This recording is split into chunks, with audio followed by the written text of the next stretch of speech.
Hello guys. कैसे हैं आप सब? आई होप आप अपनी अपनी जगह पे ठीक होंगे। आज के वीडियो में हम करने वाले हैं कंस्ट्रक्टर मेथड इन जावा। तो कंस्ट्रक्टर्स होते क्या है? कंस्ट्रक्टर मतलब किसी चीज को कंस्ट्रक्ट करना। ठीक है। अब जैसे हम क्या करते हैं, हम क्लासेस बनाते हैं, राइट? हमने क्लास बनाई और क्लास के अंदर ले लिया हमने बहुत सारा डेटा। ठीक है। अब ये जो क्लास का डेटा है, इसको हमें जब भी एक्सेस करना है तो हम ऑब्जेक्ट्स बनाते हैं। ठीक है। तो ये हमने देखा था, लास्ट टाइम हमने देखा था कि क्लासेस का डेटा जब भी यूज़ करना हो तो उसके लिए हमें क्लास का ऑब्जेक्ट बनाना पड़ता है, राइट? तो और ये जो हम ऑब्जेक्ट बनाते हैं, क्लास का ऑब्जेक्ट, ये बनाते हैं हम मेन फंक्शन के अंदर। ठीक है। यहाँ पे हम बनाते हैं ऑब्जेक्ट। ओके, क्लासेस के ऑब्जेक्ट्स कैसे बनाते हैं और क्लास का डेटा हम ऑब्जेक्ट्स के थ्रू कैसे एक्सेस करवाते हैं, ये मैंने दूसरी एक वीडियो बनाई है। उस वीडियो का लिंक मैंने नीचे डिस्क्रिप्शन में दिया है, वहाँ से आप देख सकते हैं। तो पूरा वो वीडियो देखने के बाद में आप ये वीडियो देखोगे तो आपको ज़्यादा समझ में आएगा। अब हम एक्चुअल में जो ये क्लास का ऑब्जेक्ट बनाते, ये बनाते कैसे हैं? हम क्या करते हैं, हम पहले लिखते हैं, यहाँ पे सपोज मेरे पास क्लास है ए क्लास। ठीक है। इसके अंदर मैंने डेटा ले लिया, सपोज क्लास ए में मैंने ले लिया एक स्ट्रिंग ले ली। ठीक है। और स्ट्रिंग ली मैंने नेम। ठीक है। और एक मेथड ले लिया, suppose show method.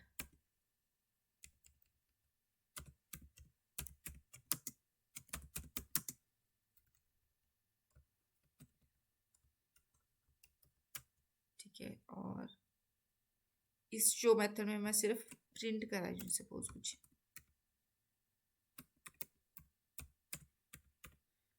Dot out dot println. ठीक है। तो इसमें मैं सिंपल प्रिंट करा रही हूँ कि this is method of class ए।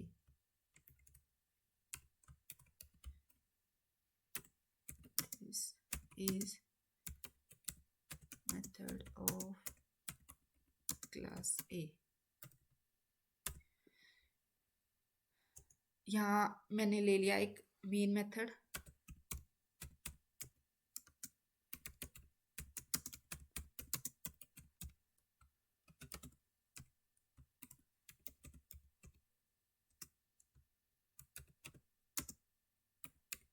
ये हो गया हमारा मेन मेथड। अब जब मैं ऑब्जेक्ट बनाऊंगी तो ऑब्जेक्ट बनाने के लिए हम क्या करते हैं, पहले हम लेते हैं क्लास का नाम। तो हमारी क्लास का नाम है ए, राइट?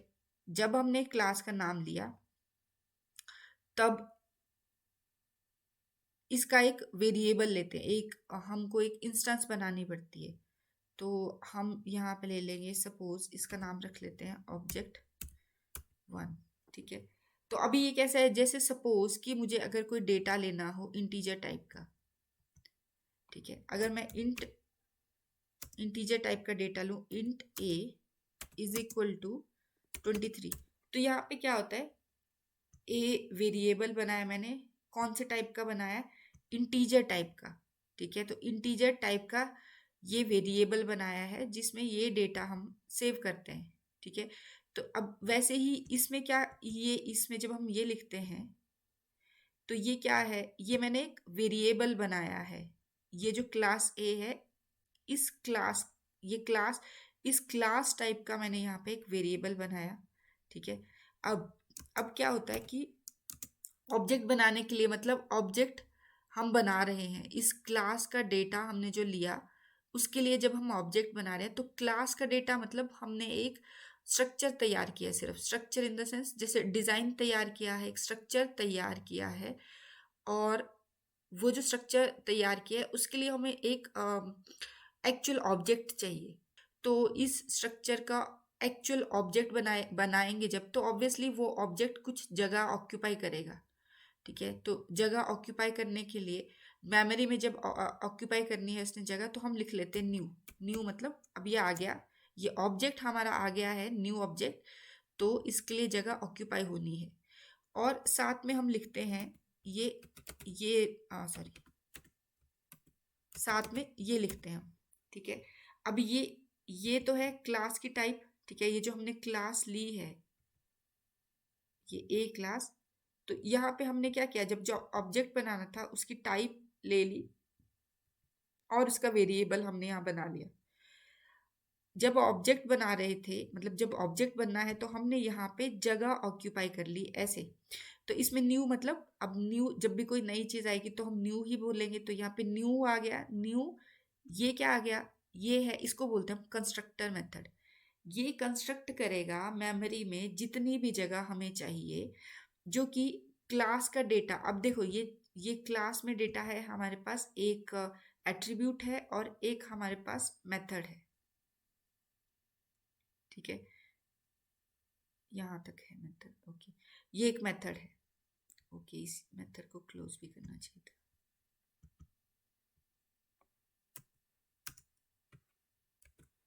तो ये हो गया हमारे पास एक एट्रीब्यूट, सॉरी, ये हो गया हमारे पास एक एट्रीब्यूट, और ये है वो मेथड जो इसी क्लास में, ये दो डेटा हैं, एक एट्रीब्यूट और दूसरा मेथड। अब ये मेथड और एट्रीब्यूट हमने सिर्फ स्ट्रक्चर बनाया कि हमारे पास मेथड ऐसा होना चाहिए और एक वेरिएबल लिया है, वो वेरिएबल ऐसा होना चाहिए, उसकी टाइप ये होनी चाहिए। अब ये एक्चुअली जब हम इसमें डेटा असाइन करेंगे इनको और उस डेटा को आउटपुट कराएंगे, उस वक्त पे ये जो ऑब्जेक्ट, सॉरी, ये जो डेटा है इस क्लास का, वो मेमोरी में जगह ऑक्यूपाई करेंगे। जगह ऑक्यूपाई करेंगे तो कितनी जगह ऑक्यूपाई करेंगे वो हम मेंशन करते हैं ऑब्जेक्ट के अंदर। यहाँ ऑब्जेक्ट जब बनाते हैं तो हम ऑब्जेक्ट के साथ हम डेटा को आउटपुट कराते जाते हैं। तो जब हम ये ऑब्जेक्ट का, क्लास के ऑब्जेक्ट के थ्रू इस डेटा को एक्सेस करेंगे, मतलब हम उस डेटा को अब यूज करने वाले हैं, उसका एक्चुअल यूसेज जो होगा वो होगा ऑब्जेक्ट बनने के बाद में। तो जब एक्चुअल यूसेज होना है हमारा, तभी क्या होना है, तभी हमारे पास ये बननी है। एक सेकेंड, जब हमारा अब ऑब्जेक्ट के थ्रू जब हम एक्चुअली डेटा को आउटपुट कराएंगे या उसको यूज करवाएंगे, उसी वक्त पे जब हम डेटा यूज कर रहे हैं या उस डेटा को आउटपुट कराएंगे, उसी वक्त पे वो डेटा मेमोरी में कुछ जगह ऑक्यूपाई करेगा। और वो कितनी जगह ऑक्यूपाई करेगा वो हमारे पास वेरीफाई कराता है कि ये कंस्ट्रक्टर मेथड है। अभी हमने शुरू से देखा है कि जब भी हम मेथड्स बनाते हैं तो मेथड का नाम लिखते हैं और साथ में ब्रैकेट लगाते हैं। ये साथ में हम ये ब्रैकेट लगाते हैं। तो इसका मतलब ये भी एक मेथड है, ठीक है। और ये क्या है, ये एक डिफॉल्ट मेथड है जो हमें मतलब वो इंश्योर करता है, ये मेथड, कि मेमोरी में जब हमारा ऑब्जेक्ट बनेगा तो कितनी जगह हमारी मेमोरी में ऑक्यूपाई होनी है, वो ये कंस्ट्रक्टर मेथड इंश्योर करता है। क्योंकि जितना डेटा हम लेंगे, उस डेटा को जितना भी हम यहाँ पे ये जो डेटा है, इस डेटा को जब हम ऑब्जेक्ट के थ्रू एक्सेस करवाएंगे, उसको आउटपुट कराएंगे या उसको कोई भी उसके ऊपर हम ऑपरेशंस परफॉर्म करेंगे, उस वक्त पे वो डेटा मेमोरी में जगह ऑक्यूपाई करेगा, लेकिन वो हम करते हैं ऑब्जेक्ट के थ्रू, ठीक है। अब वो ये ऑब्जेक्ट कितनी जगह लेने वाला है मेमोरी के अंदर, वो डिपेंड करता है हमारे पास हमने कितना डेटा लिया है क्लास के अंदर, ठीक है। तो जब हम ऑब्जेक्ट बनाते हैं उस वक्त पे ये कंस्ट्रक्टर मेथड इंश्योर करता है कि मेमोरी में कितनी जगह कंस्ट्रक्ट होनी है, इसको हम कंस्ट्रक्टर मेथड बोलते हैं। ये जो कंस्ट्रक्टर मेथड है ये डिफॉल्ट मेथड है, ठीक है। अभी ये डिफॉल्ट मेथड है कंस्ट्रक्टर मेथड, इसका मतलब जब भी हमारी क्लास बनेगी बाय डिफॉल्ट ये कंस्ट्रक्टर मेथड बनता ही बनता है, क्योंकि इसी ने कंस्ट्रक्ट करना है कि मेमोरी में हमारी कितनी जगह यूटिलाइज होनी है, वही कंस्ट्रक्टर मेथड ही इंश्योर करता है। तो बाय डिफॉल्ट ये बनता ही है, बट हमने इस मेथड को कहीं भी हमने देखा नहीं। ये एक्चुअली अदरवाइज क्या होता है, जब भी हम कोई भी मेथड बनाते हैं तो पहले उस मेथड की पूरी जैसे हम हमारे केस में यहाँ पे हमने ये शो मेथड लिया है, तो ये मेथड हमने यहाँ पे पूरा डिफाइन किया है, उसके बाद ही हम इस मेथड को कॉल करते हैं। बट अगर हम देखें कंस्ट्रक्टर मेथड, तो हम यहाँ पे सिर्फ मेथड कॉल करवा रहे हैं। मेथड कॉल करवाते वक्त हम सिर्फ मेथड का नाम लिखते हैं और उसके ब्रैकेट्स लगाते हैं। ये तो हमने देखा था जब हमने मेथड्स किए थे, फंक्शंस बनाए थे, उस वक्त पे हमने देखा था कि ये ऐसे होता है। ठीक है, जावा फंक्शंस ऑब्लिक मेथड्स में आपको मेथड डिक्लेरेशन, मेथड डेफिनेशन और मेथड कॉल डिटेल में मिल जाएगा। तो अब ये जब कंस्ट्रक्टर मेथड बन रहा है, इसकी डेफिनेशन हमने कहीं भी नहीं लिखी है। ठीक है, तो क्या होता है, बाय डिफॉल्ट ये कंस्ट्रक्टर मेथड की डेफिनेशन इसी क्लास के अंदर रहती है, बट हम उसको लिखते नहीं, हर बारी नहीं लिखते। ठीक है, बट आज हम देखेंगे कि ये कंस्ट्रक्टर मेथड को हम बनाएंगे भी और इसका इसका थोड़ा यूटिलाइजेशन देखेंगे हम। तो इसका प्रोग्राम देख लेते हैं।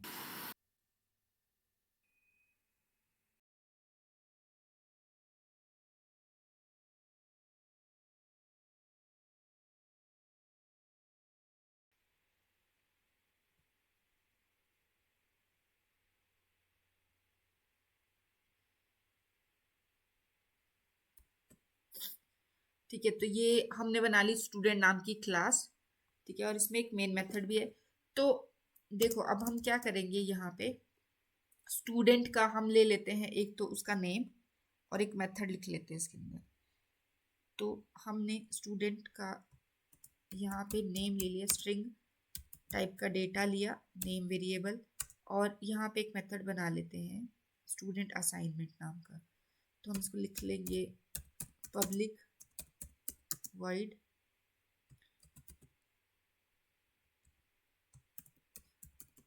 Student assignment. यहाँ ले लेंगे int a comma int b, और यहाँ पे हम सिंपल a प्लस b कर लेंगे, रिटर्न a प्लस b। ये हमने सिंपल सा मेथड बना लिया। ओके, यहाँ पे void नहीं आएगा, फिर यहाँ पे इंट आएगा। ये हो गया हमारे पास इसका मेथड भी। अब हम बनाएंगे स्टूडेंट क्लास का ऑब्जेक्ट। तो ऑब्जेक्ट बनाने के लिए हम स्टूडेंट का वेरिएबल लेंगे। सपोज कि हम इसका वेरिएबल ले रहे हैं S1 नाम के, स्टूडेंट 1 का S1। तो हमें वेरिएबल से पहले उसकी टाइप मेंशन करनी पड़ती है। तो हमारे पास यहाँ पे टाइप है क्लास की, और क्लास जो टाइप है वो है स्टूडेंट। ठीक है, अब हम बनाएंगे इसका ऑब्जेक्ट। तो हमने न्यू बोल के हमने इस ऑब्जेक्ट के लिए जगह वेरीफाई कर ली हमारे मेमोरी के अंदर, और ये बन गया कंस्ट्रक्टर मेथड, जो कि कंस्ट्रक्ट करेगा जब भी हमारा ऑब्जेक्ट के थ्रू जो भी डेटा मेमोरी में जगह यूटिलाइज करेगा, तो कंस्ट्रक्टर उसको इंश्योर करेगा। ठीक है, ये हो गया। अब हम इस ऑब्जेक्ट के थ्रू इस डेटा को यूज़ कर लेंगे। ठीक है, हम लिख लेंगे S1 यहाँ पे, और S1 name, sorry S1 dot name is equal to, यहाँ लिख लेंगे हम ABC है सपोज किसी का नाम, ये लिख लिया। और दूसरा ले लिया हमने यहाँ पे मेथड असाइनमेंट नाम का। तो इस मेथड को भी हम कॉल करवा लेंगे। यहाँ लिखेंगे S1 डॉट, ये हो गया हमारा मेथड कॉल।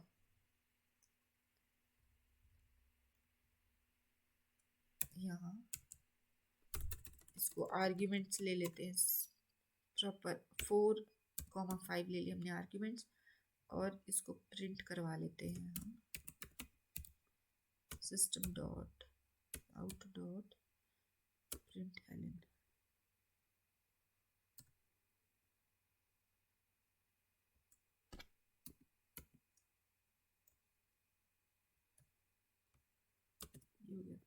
अब जब हम इसको रन करेंगे तो इसकी आउटपुट प्रॉपर मिलेगी हमें।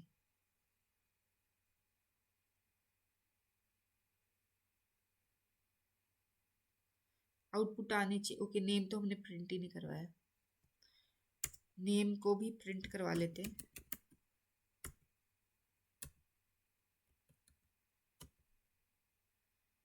यहाँ पे लिख लेंगे S1 डॉट नेम। तो अभी इसका नेम प्रिंट होगा और आउटपुट में असाइनमेंट जो हमने ली थी वो 4 + 5 9 आ जाएगा। तो 9 तो ये आ गया हमारे पास आउटपुट।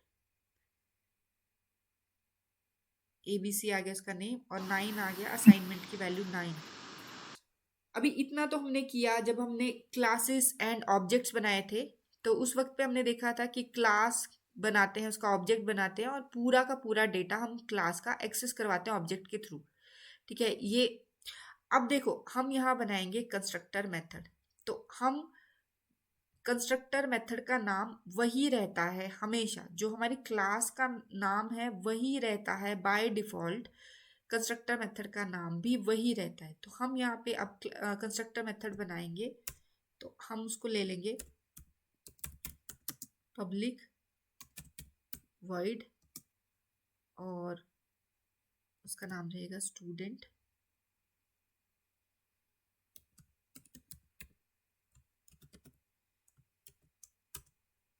ठीक है, और यहाँ पे सिंपल अगर हम प्रिंट करा दें system dot out dot println hello. तो अब हम इसको रन करेंगे।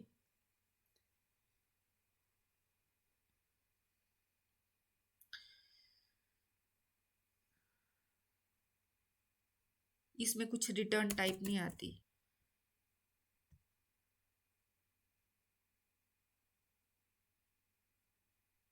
अब हमने यहाँ पे ये कंस्ट्रक्टर मेथड बनाया। कंस्ट्रक्टर मेथड की प्रॉपर्टी रहती है कि कंस्ट्रक्टर मेथड में कभी भी रिटर्न टाइप नहीं आएगी। ठीक है, अब हमने यहाँ पे जब भी हम यहाँ अगर हम रिटर्न टाइप नहीं मेंशन करें ये वाले मेथड में तो हमको एरर शो होता है। हमेशा हमें हमेशा रिटर्न टाइप मेंशन ही करनी पड़ती है अदर मेथड्स में, जो भी दूसरे मेथड रहेंगे। लेकिन कंस्ट्रक्टर मेथड की प्रॉपर्टी रहती है कि हमारे पास कंस्ट्रक्टर मेथड में रिटर्न टाइप कभी नहीं आएगी। ठीक है, तो यहाँ पे हमने कोई रिटर्न टाइप मेंशन नहीं की। और अब देखो ये मेथड कॉल कहाँ हो रहा है, हमारे पास यहाँ पे कॉल हो रहा है। ठीक है, तो हमारे पास जो आउटपुट आ रही है, एक तो नेम की आउटपुट आ रही है। ठीक है, जो कि आ गई ABC। ठीक है, और साथ में यहाँ से आ रही है हमारे पास नेम की आउटपुट। और दूसरी हमारे पास आ रही है ये मेथड जो था असाइनमेंट मेथड, उसमें हम क्या कर रहे थे 4 और 5 को यहाँ पे ऐड करवा रहे थे। ठीक है, तो वो हमारे पास एडिशन का रिजल्ट भी आ गया। और ये जो मेथड है स्टूडेंट मेथड जो कि कंस्ट्रक्टर मेथड है, वो हमने कॉल करवाया यहाँ पे कॉल करवाया। तो उस ये सबसे पहले कॉल हो रहा है तो इसकी आउटपुट हमें सबसे पहले मिल रही है। ठीक है, अब हम देखेंगे parameterized constructor method. Constructor method पहली प्रॉपर्टी होगी कि जब भी हम कंस्ट्रक्टर मेथड बनाएंगे वो उसी नाम का होगा जिस नाम की हमारी क्लास होगी। ठीक है, क्योंकि ये है कंस्ट्रक्टर। और अदरवाइज भी हमने देखा है जब भी हम ऑब्जेक्ट बनाते हैं यहाँ पे जब हम क्लास का ऑब्जेक्ट बनाते हैं तो ये जो हम लास्ट में लिखते हैं कंस्ट्रक्टर मेथड रहता है और ये उसी नाम का रहता है जिस नाम की हमारे पास क्लास होती है। ओके, ठीक है, ये हो गया सिंपल कंस्ट्रक्टर मेथड। दूसरी प्रॉपर्टी है कि इसमें कभी भी रिटर्न टाइप नहीं आएगी। तो अगर हम इसको वॉइड लिखते हैं तो हमको अलग से इस मेथड को कॉल करना पड़ेगा, फिर ये कंस्ट्रक्टर मेथड नहीं रहेगा, क्योंकि कंस्ट्रक्टर मेथड की प्रॉपर्टी है कि इसमें रिटर्न टाइप कभी भी नहीं आएगी। यूजुअली कैसे होता है, हम मेथड कॉल को ऐसे ही करते हैं ना, मेथड का नाम लिखा और ये कॉल हुआ, राइट। अब अगर मैं यहाँ पे जो मेथड है इसमें अगर मैं पैरामीटर्स नहीं लूँ तो ऑब्वियसली यहाँ हमारे पास आर्ग्यूमेंट्स भी नहीं आएंगे। लेकिन हमने यहाँ पैरामीटर्स दिए हैं तो यहाँ आर्ग्यूमेंट्स भी देने, ये तो अभी हम कंस्ट्रक्टर मेथड में देखेंगे। यहाँ पे कंस्ट्रक्टर मेथड में हमने कोई पैरामीटर्स लिए नहीं है, इसलिए ये सिंपल कॉल हो रहा है विदाउट एनी आर्ग्यूमेंट्स। अब हम लेंगे पैरामीटराइज्ड कंस्ट्रक्टर मेथड। तो अब हम लेंगे पैरामीटर्स। सपोज कि यहाँ पे स्टूडेंट जो है वो क्या कर रहा है, अपना रोल नंबर ले रहा है। तो हम क्या करेंगे, यहाँ पे लिखेंगे int roll number.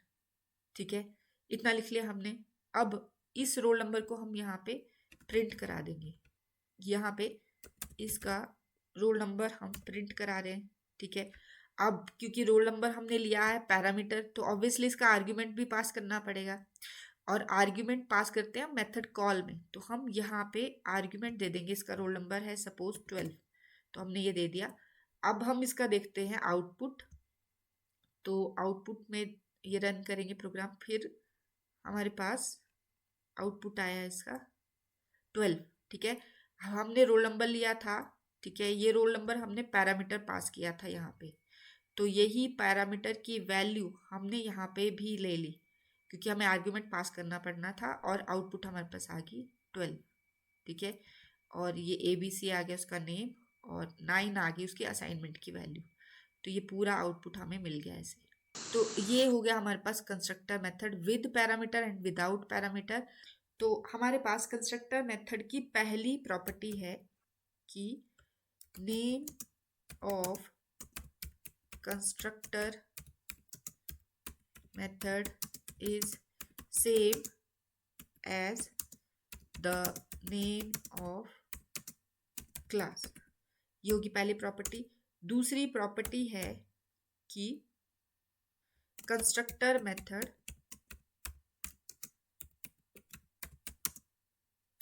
does not return any value। तो ये दो प्रॉपर्टीज अभी हमने समझी प्रोग्राम के अंदर। पहली थी name of constructor method is same as that of class, जो हमने देखा था कि हमारे पास कंस्ट्रक्टर मेथड का नाम वही होता है जो कि उसकी क्लास का नाम होता है। जब हम कॉल करते हैं तो हम कंस्ट्रक्टर मेथड भी हमारा कॉल होता है यहाँ पे ऑब्जेक्ट के टाइम पे, और कंस्ट्रक्टर मेथड वही रहता है जो हमारे पास क्लास का नाम होता है। दूसरी प्रॉपर्टी है कि constructor method does not return any value, क्योंकि अगर कंस्ट्रक्टर मेथड में हम कोई भी वैल्यू रिटर्न करेंगे यहाँ पे, तो ये कंस्ट्रक्टर मेथड नहीं रहेगा, फिर ये नॉर्मल मेथड हो जाएगा जो हमें अलग से यहाँ पे कॉल करवाना पड़ेगा। तो इसमें कोई भी रिटर्न टाइप हमारे पास इस कंस्ट्रक्टर मेथड में कोई भी रिटर्न टाइप नहीं आती। ठीक है, फिर हमने देखा कि कंस्ट्रक्टर मेथड में जो हमने बनाया था पैरामीटर्स पास किए, तो यहाँ पे हमें वो आर्ग्यूमेंट्स पास करने पड़े जब हमने कंस्ट्रक्टर को कॉल करवाया। तो ये हो गई इसकी प्रॉपर्टीज, और ये हो गया हमारा कंस्ट्रक्टर मेथड। आई होप आपको ये वीडियो पसंद आया होगा। अगर आपको ये वीडियो पसंद आया है और आपको कुछ सीखने को मिला है नया इस वीडियो से, तो प्लीज़ इस वीडियो को लाइक ज़रूर कीजिएगा, और ऐसे ही अपकमिंग वीडियोस के अपडेट्स के लिए इस चैनल को सब्सक्राइब ज़रूर कीजिएगा। Thank you.